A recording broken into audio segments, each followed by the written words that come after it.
Good evening, everyone. We're so happy to have you here this evening for a conversation about helping families through challenging times. Thank you to Prevent Child Abuse Pottawatomie County and the HSAC Youth and Families Committees for setting up this venue and this time for this conversation. My name is Jenny Sherrick. I use she, her pronouns, and I'm the Director of Public Health Services and Interim First Five Site Coordinator at Family Inc. I will be moderating the discussion this evening. We'll have 3 presentations with some incredible presenters that will each be 10 to 15 minutes long and then have time for questions at the end. The conversation will be recorded and posted to social media later this week so you can reference it whenever you need to go back to hear their awesome tips. Please feel free to add your questions in the chat for everyone to see, or you may also direct them just to me if you'd like them to be anonymous. We will mute participants so that it's easier to hear the presenter. First up is Nikki Ahart. Nikki has a Bachelor's of Arts degree in Human Services from Buena Vista. She was introduced to Adverse Childhood Experiences, or ACEs, through the First Five Healthy Mental Development Program. That knowledge has been a powerful resource in her former role, working as a family consultant for Boys Town and now as a social worker case manager for the Department of Human Services. Thanks so much, Nikki. We're happy to have you here. Happy to be here. So just to start out, I think the first thing I want to do is show a video. I am a very visual learner, and so I thought some of you might be the same. So I thought we'd start out with something that goes over the overview of both toxic stress and ACEs. So let's say you're on an African safari. You can hear the unique sounds of the open lands, you can see giraffes off in the distance, and you can feel the warm breeze on your face. And then you turn around, and you see this. What do?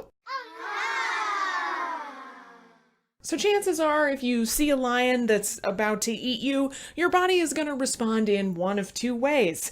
Fight, or flee. Essentially, your brain's automatic response to threat kicks in and you feel a rush of adrenaline and you prepare to either fight for your life or run like heck the other direction. And there's very little thought involved in this immediate response. And that's normal. It's a biological system that's adapted over time to help humans survive mortal peril. But what happens if that lion shows up at home every night?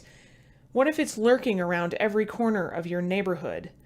What if suddenly nowhere feels safe? What happens to your body then? So these types of persistent, chronic, and intense experiences of threat result in what scientists call toxic stress. As the name implies, these long-lasting and repeated experiences of stress can result in toxic damage to the brain and the body. And over the past few decades, there's been extensive research done on the effects of these toxic stress experiences for the brain and body. So one pretty well-known series of studies done on this topic are the Adverse Childhood Experiences, or ACEs studies. In these studies, researchers asked over 17,000 adults about the types of adverse and stressful experiences they had had in their childhoods. And these experiences included things like abuse, neglect, mental illness, or substance use. So over 2/3 of study participants reported at least one adverse childhood experience, and 1 in 5 participants reported 3 or more adverse experiences. Then researchers correlated the number of adverse childhood experiences people reported to the number of health problems later in life, including things like alcoholism, mental illness, and heart disease. And here's the kicker. The more adverse childhood experiences people reported, the more severe and numerous their health problems were later in life. Now, here is where I give the caveat that this study is correlational in nature, and thus we can't really determine if and how these particular adverse experiences cause these later health outcomes.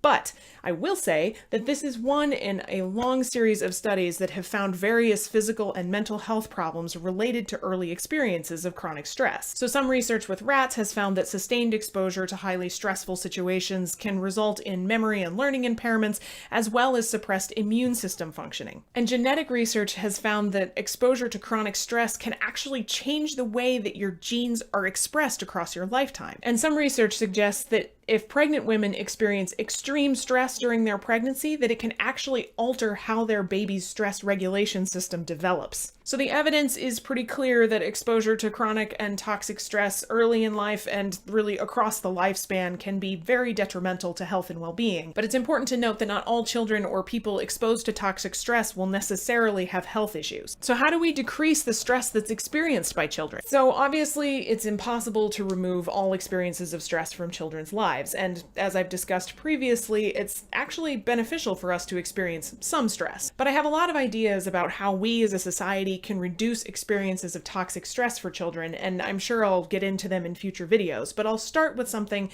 that's probably the most straightforward. Relationships. It all starts and ends with relationships. Research has found that when children can rely on caring and responsive adults around them, that it lessens their biological response to stress. Children are able to cope with stress more effectively when caring adults are present who can help teach them how to cope with those experiences. If young people can have just one caring adult who they can trust and rely on, then their experiences of stress can go from being toxic to being tolerable. Now, how we support parents and teachers and professionals to build those relationships with kids, yeah, that's a topic for a whole series of videos, so stay tuned for that. But in the meantime, I've been collecting stories from a lot of you about the people in your lives who make a positive difference and who you rely on when you feel hopeless. I've gotten some great responses to these questions, so many thanks to those of you who have already responded. If you haven't and you want to, take a crack at these 2 questions and submit them via Tumblr or Twitter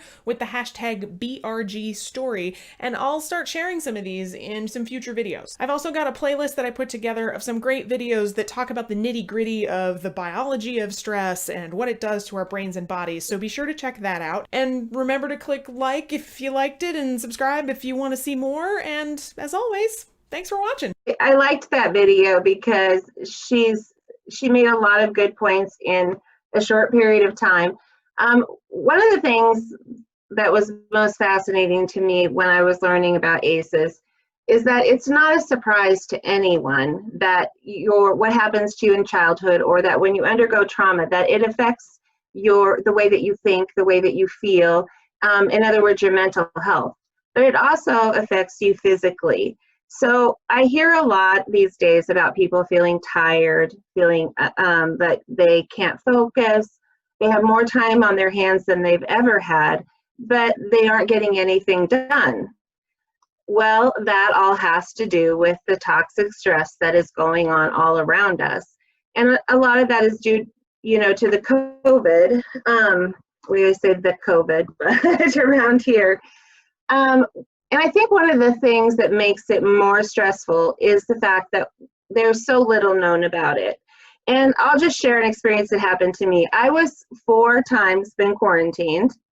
And I, as a responsible adult and professional that works with a lot of people, called the school nurse because I had to let her know, and she gave me some information.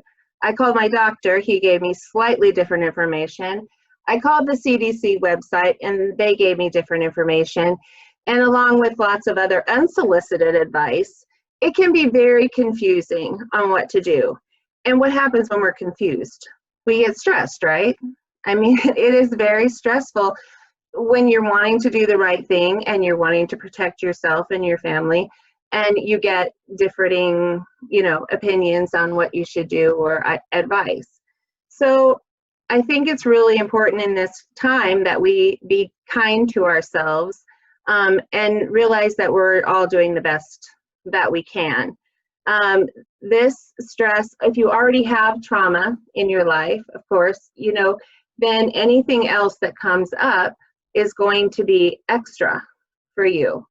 And so have even more patience with yourself, do more self-care, take more time to rest, those kinds of things, because this is a very stressful time. It's stressful for everyone. Everyone can feel it.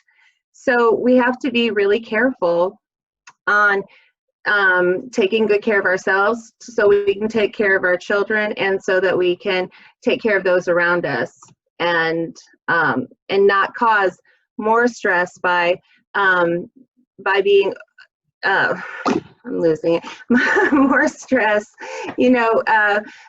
by not being informed or not taking the proper precautions. And I think we're on to Sonia. Maybe not. Thank you so much, Nikki. Yeah, it's hard when you're getting conflicting information and you're already stressed and you want to do the right thing. So thank you so much for sharing that. I really appreciate it.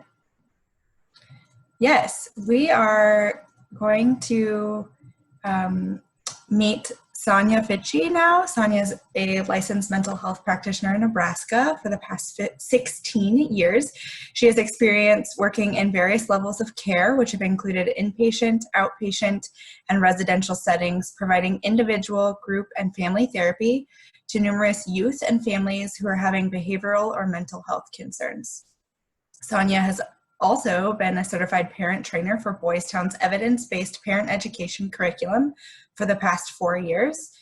And she recently took a new position as the clinical director of mental health services at Children's Square. We're so happy to have you. Thank you. Thanks for having me. I am excited to be here tonight to have the opportunity to share really about some tips and strategies and some considerations to help those parents out there, the family perspective of coping during this pandemic. And, you know, one of the things that I'm really happy about is I get to follow Nikki's presentation about the ACEs because it set me up perfectly. One of the things that was mentioned in the video that is so relevant to me sharing now is that they said, even though many people, most people will have one or more ACEs on their ACE score and probably undergo some stress, if not toxic stress in their lifetime, one of the most important things to do in response to stress or coping with trauma is to have a caring and responsive adult in their lives that they can trust and they can rely on. That is huge. And so hopefully in my time with you today, I will be able to kind of really jump off on that point of how we can do our best job in our parenting and caregiver roles to be that trusting adult, to be that person who can be that positive role model that our kids can rely on. So that's really what's going to kind of kick us off. I know it was mentioned again with Nikki that we are all struggling, you know, and now we are 7 months, 8 months into a pandemic and people are starting to wear out. They're feeling overly stressed, you know, their mental health is wearing. You're hearing a lot of concerns with anxiety and depression that even whether treated or untreated, it's a struggle to cope with some of those mental illness issues. People are, you know, you're hearing it left and right. I'm over it, right? Or I don't like this new normal. I want to go back to the old way, right? Or that they're just fatigued with all of this technology, right? So you're hearing a lot of these concerns. And from a parenting perspective or a caregiver perspective, it just feels like a lot right now. We're feeling very weighed down because not only are we trying to take care of ourselves and deal with what we need to do personally as an individual, not even addressing that we're a parent or a caregiver, we're also taking care of other people. So it just feels like even more weight and stress and pressure during this time.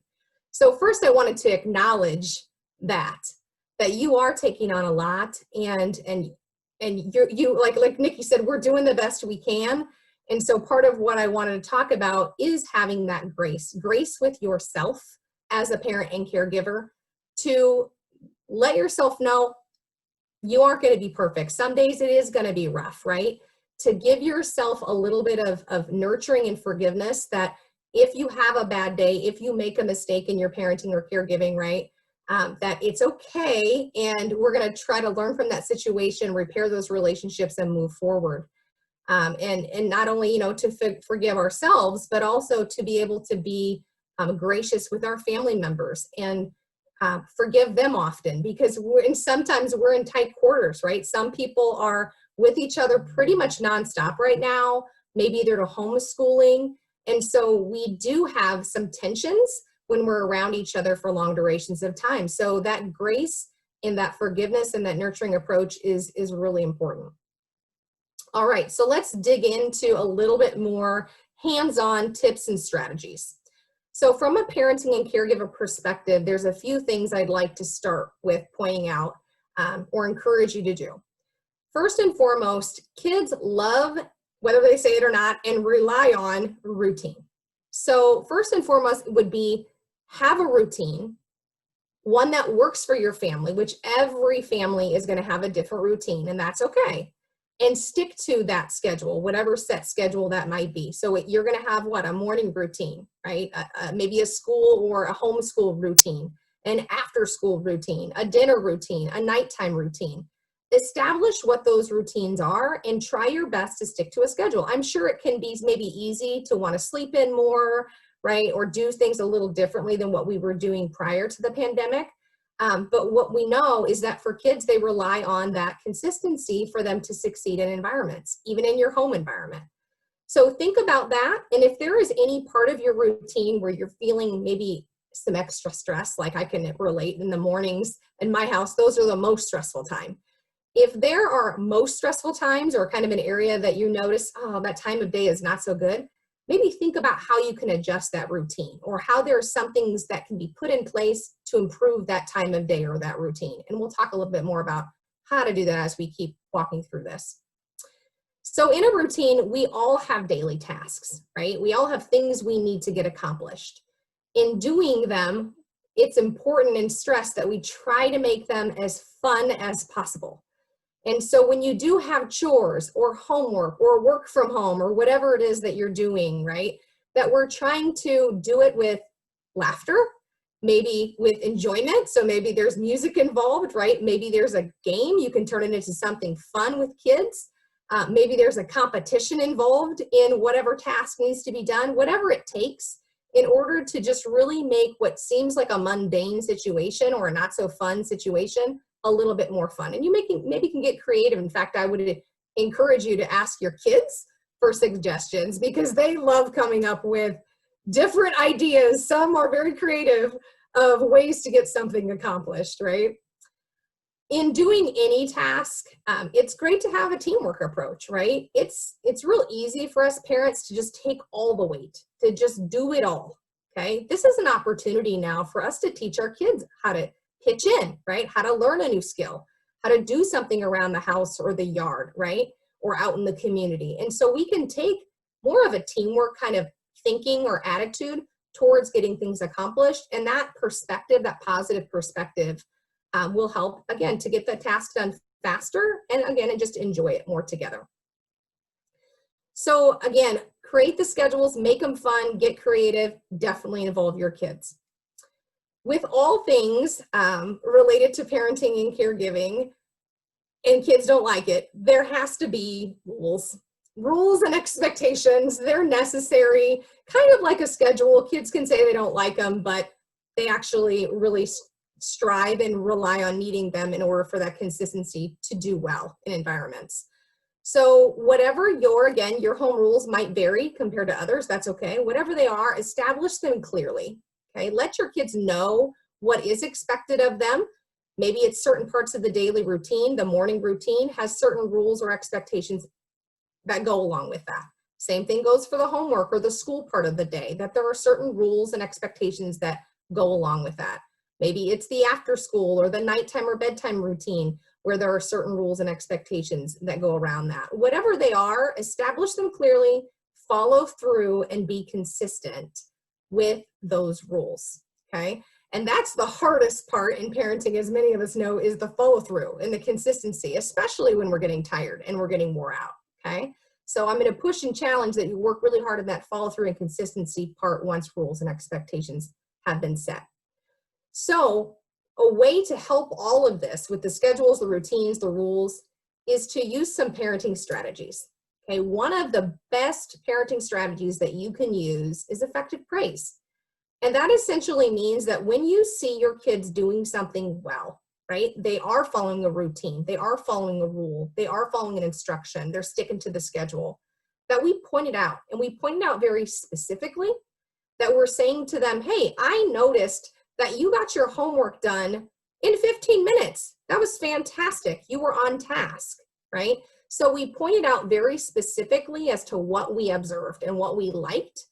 And sometimes we can even tack on a positive consequence to what we noticed to increase the likelihood of that positive behavior occurring again in the future, which is what we want. We want to deal with a lot more positive behaviors right now during the stressful time than we want to deal with the negatives, right? So that's why I said more now than ever, it's important to catch our kids being good. When we see even a small thing, we say something, right? We point out the good thing specifically and potentially put a positive consequence on that.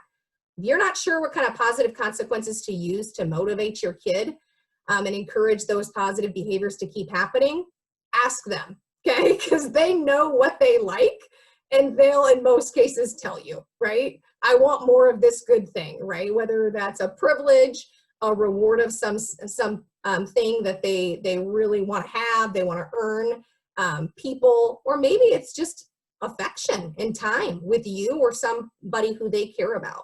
That's definitely considered a positive consequence.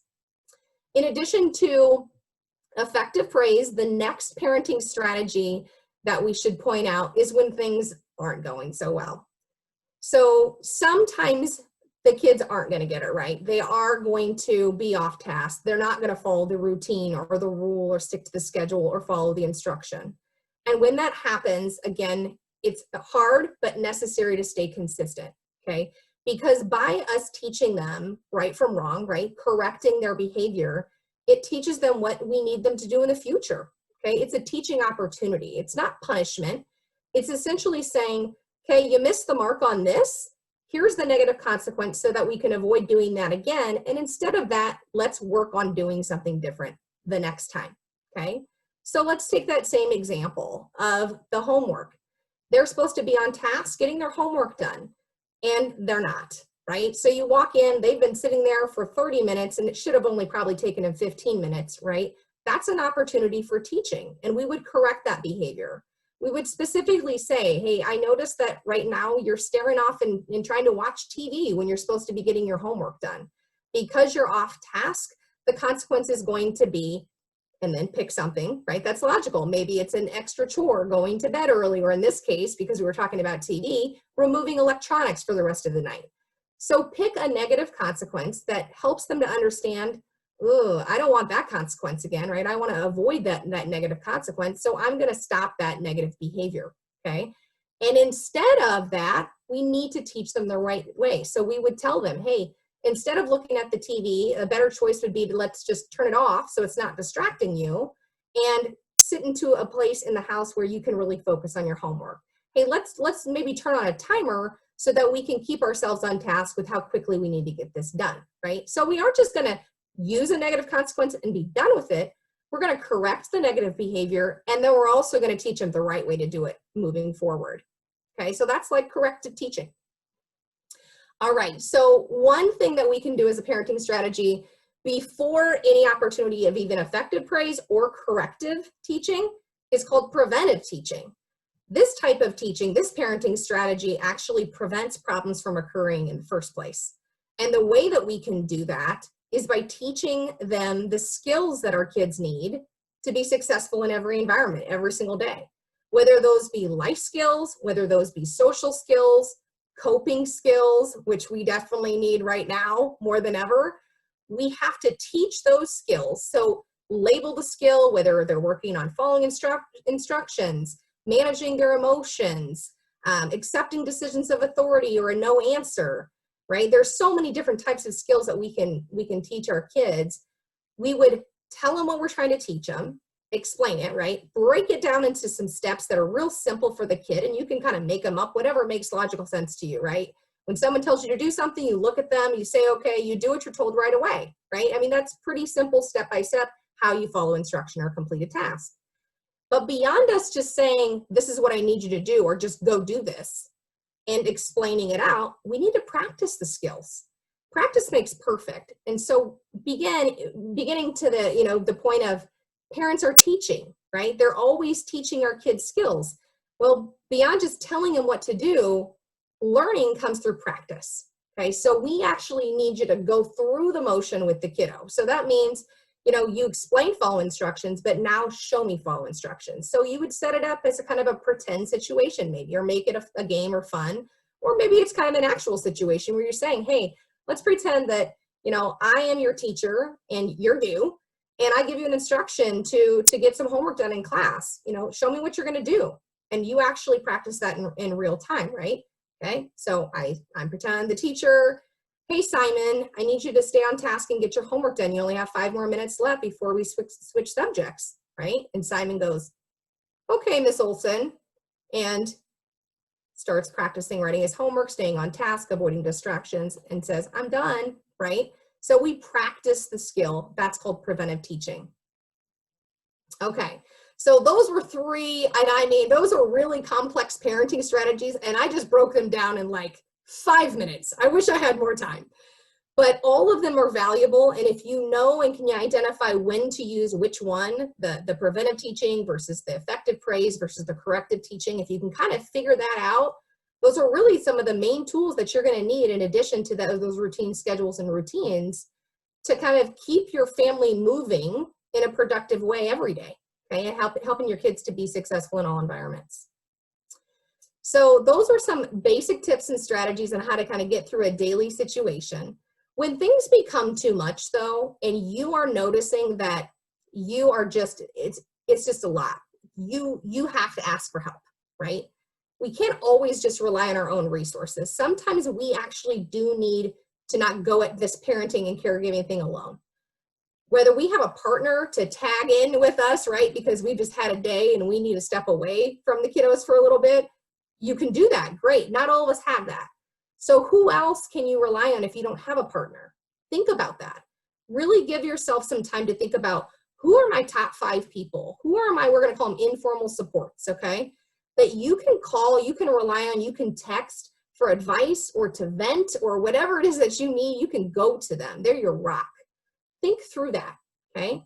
In addition to having informal supports, it's also important to have formal supports, to be able to go and find out the resources that you need to decrease some stressors in your life or some barriers. So maybe if you're having, financial strain, maybe it's job loss, right? Maybe it's your own mental health. Where can you go to find those things to help you or to help your family? And I believe that we are going to share with you a resource list for some formal things that you can find on your own through this event. And after me, I think Elise is going to dig into a little bit more on a formal resource like mentoring. So I won't get into that, but that's a fantastic resource as well. To close, I just wanted to say that Nikki kind of hit on this, and it's worth mentioning twice. When we are a parent or a caregiver, we have to, and it's not selfish, guys, because that's where everybody wants to go, is it's selfish, right? My job is to take care of somebody else, so I can't take care of me first. Not true, right? We have to take care of ourselves first in order to better take care of someone else. It kind of goes back to that, you hear it on the airplane, right? Where first they tell you, you need to put on your oxygen mask first before you put that oxygen mask on your kid, right? Well, why is that? Because if you aren't breathing, you're struggling to survive, you can't help them live, okay? So we have to take care of us first. And that means take breaks often. Whenever you get an opportunity, 5 minutes, 10 minutes, 15 minutes, at least one time a day, do something for you, okay? Take care of you. And, that could be just regular routines of getting enough sleep, eating healthy, exercising, any kind of coping skills that work for you. Fantastic, right? Think of that list, have that list available. If those aren't working, go back to the drawing board and come up with some more. Don't give up, okay? Ask for help, take those breaks, and take care of you. I think that's all I got. Thank you.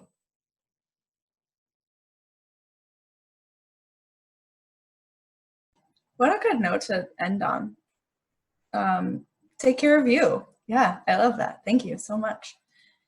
Up next is Elisa Alexander. Elisa has been a parent partner for 5 years, and she enjoys helping her clients because she's been through many of the same processes as they have. And she is going to talk to us a little bit about mentoring and more. Elisa. Okay, so I agree with everything these ladies have said. It's been amazing because these ladies and the committees that I go to and that I sit on are what I use to gain resources to help my clients. Right now we're dealing with a lot of, some parents have their kids and some parents don't. So, there's a mixture. There's the parents that are at home with their kids going crazy and not really knowing like what to do, or so then we suggest, we're not able to do face-to-face right now as well because of the pandemic. So we have to do video calling, whatever we can do to help them and to kind of reassure them and maybe give them ideas of whether it's crafts that they can do, or some of the other parent partners have all kinds of different ideas. One of them has like this craft book that has like 1,000 crafts or something in it. And we share that kind of stuff. And then just whatever they're needing for support. If they need food, then we connect them to a food pantry or get a hold of someone. If they need diapers, we're basically, with the parents that I have, it's kind of like we're part of their lifeline. DHS and I think Boys Town and stuff like that are still able to go in, I believe. So usually what they don't do or what they still need help with, we'll try to follow up with. But we've had a lot more contact. I talk to my clients once, if not more than once a week. And one has dealt with the rental because of the COVID. She was safe where she was at with her and her kids. But then since the pandemic has kind of, everybody, this is kind of the new norm. Now they've been okay with them getting evicted. So now she's in a homeless shelter with her kids. But, we try to keep that on a positive note and just keep her positive as we can, and talk about the glass being half full and not half empty. Always talk about the positive things and goals. And we work on goals with our clients all the time. So that's our main thing. We have them set up goals when we start and we work through those. And sometimes they get new goals. Of course, things like the pandemic happen and stuff like that. And sometimes it just takes things and twists them. But we just do our best. It's kind of like a blind, you're just flying blind. When you get your client, and you start learning them and learn their personality and what they're going through, then we just go from there and we pretty much just wing it.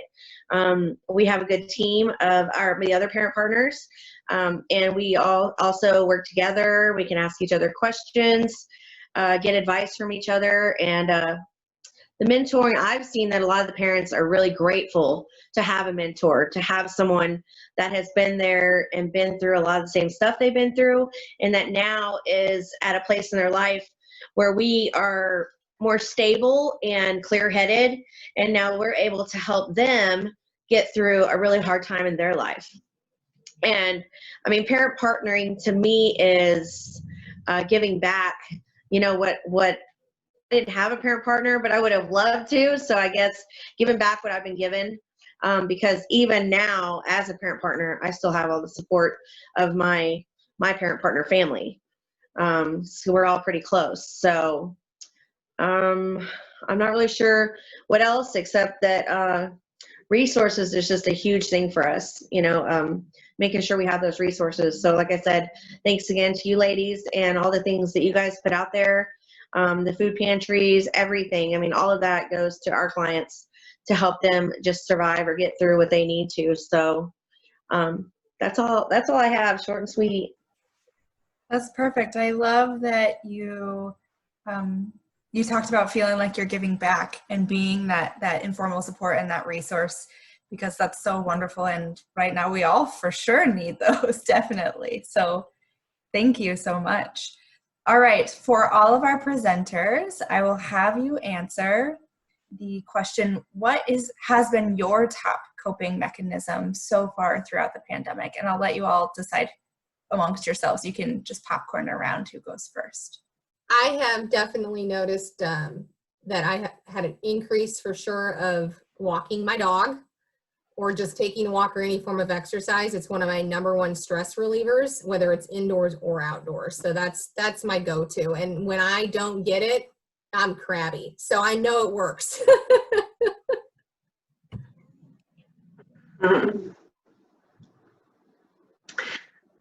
I would say my go-to is still trying to keep in touch with family and friends as much as possible.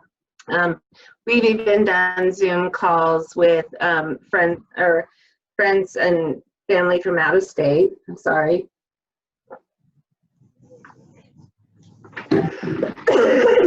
It's very easy to feel isolated.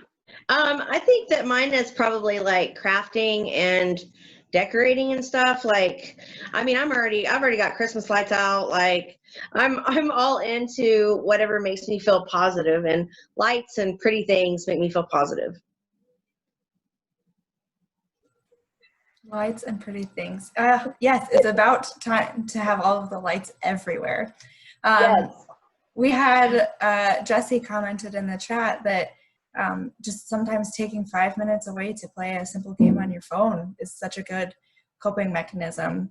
I also really like walking my dogs, but I don't do it when it's cold. So I think that I might be a little bit grumpier in the coming weeks and need to figure out a new coping mechanism as it gets colder. Nikki, welcome back. I am giving myself permission this year to break a hard and fast rule and put up my Christmas decorations early. I love the feeling that I have in my house of having that. So I think that's important too, is that this is totally different. Let it be different. Sometimes you have to break those rules. Sometimes you do things differently. And so, yeah, so I'm like gonna make my house all cozy and nice because, you know, if you're stuck here, you might as well really love it. Lights and sparkly things. Again, I love it. Excellent. If there are any questions for the presenters, you can drop them in the chat. My second question was, what are you going to do when it starts to get cold out? But we've already got some, we're going to make the house cozy and we're going to put some more lights up and those sorts of things. So seeing no questions in the chat for now, I just want to thank all of you for your time this evening. And as a reminder, this will be posted on social media. And we'll also make sure to get the links to the ACES presentation and the resource handout available in the social media chats. So thank you all so much for your time, and continue keeping on and supporting families and children throughout this time. So thank you all so much.